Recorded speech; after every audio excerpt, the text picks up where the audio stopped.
Hoplite watched as the tall Oni woman, Myiyu was her name, easily took apart her attackers.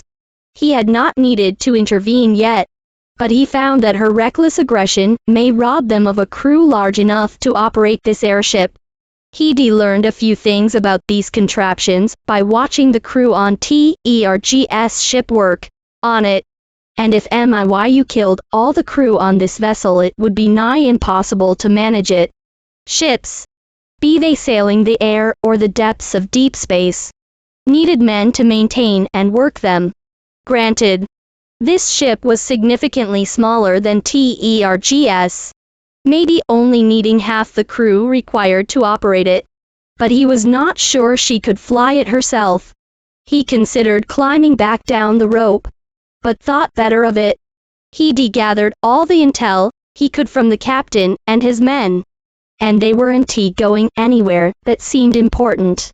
Seeing this new vessel coming to raid theirg had caught his interest. Indeed, it had been his intent to take command of it himself. He had planned on making a few examples of the crew to both keep them in line and to force them to work fast. It seemed that Myiyu was already planning on that though. Hopefully. If not, then he may have to intervene on behalf of the crew. He needed them to work the ship.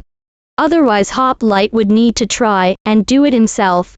3 men died, bisected by Myu's sword with ease, before the rest of them surrendered, cowering before her as she swung the blood off her blade. The captain of this ship's eyes went wide with terror as he stared down at her, hands still gripping the wheel tightly.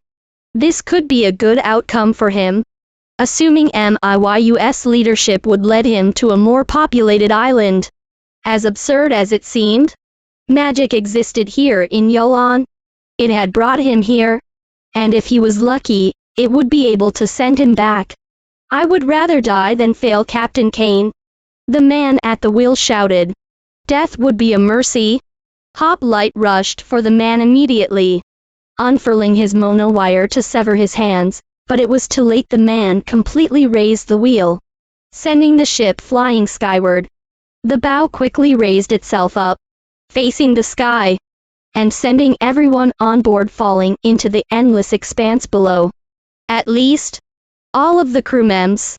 Hoplite himself clung onto the wood of the ship with ease, thanks to the odium spikes installed in his gauntlets. The captain hung from the wheel, the device turning as he hung from its pegs, legs scrambling wildly as his crew fell away into the void. Well, there went piloting this boat with ease.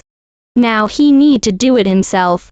He spotted Myiyu clinging desperately from the railing near to him, one arm still clutching her blade. She did not seem too distressed despite the danger of her situation. No, that was not right. Her face looked strained, eyes were wide, breath erratic.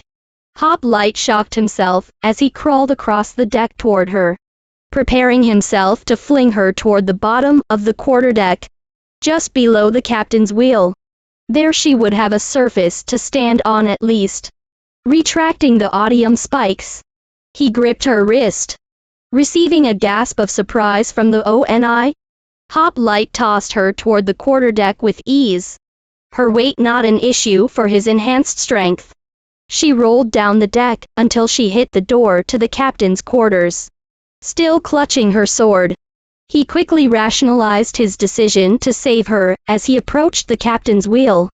He could not pilot this thing by himself. There would need to be a minimum of 2 people here to manage the ship.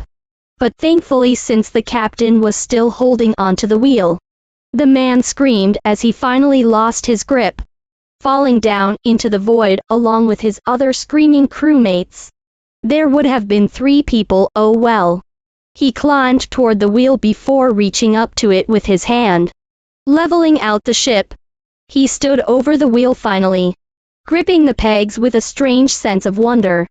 Before he could ponder why he felt this way, he saw Myiyu approaching from up the stairs on quivering legs. Her sword was sheathed now, that look of shocked horror not leaving her face as she drew closer to the wheel.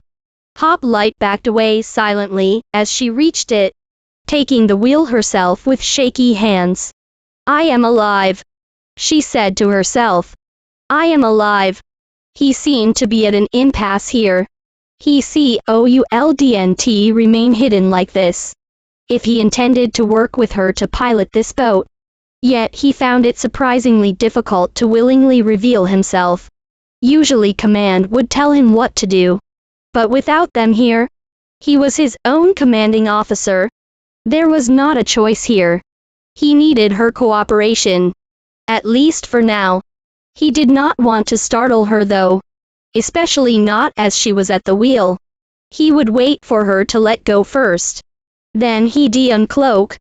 It took her an hour of sailing before she mustered up the bravery to release the pegs. She stared at them like a viper, hands wide open. It looked like she was anticipating the ship to flip once again. Thankfully that did not come to pass.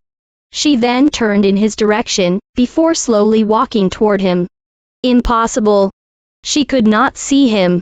Surely. It was just a coincidence, she was heading this way. This assumption proved to be correct as he moved out of her path, allowing her to lean against the railing with a sigh. She stared down at her wrist for a long while. The same one Hoplite had grabbed earlier. He took a few steps back before uncloaking, internally practicing what he would say to her before finally he said, "Hello."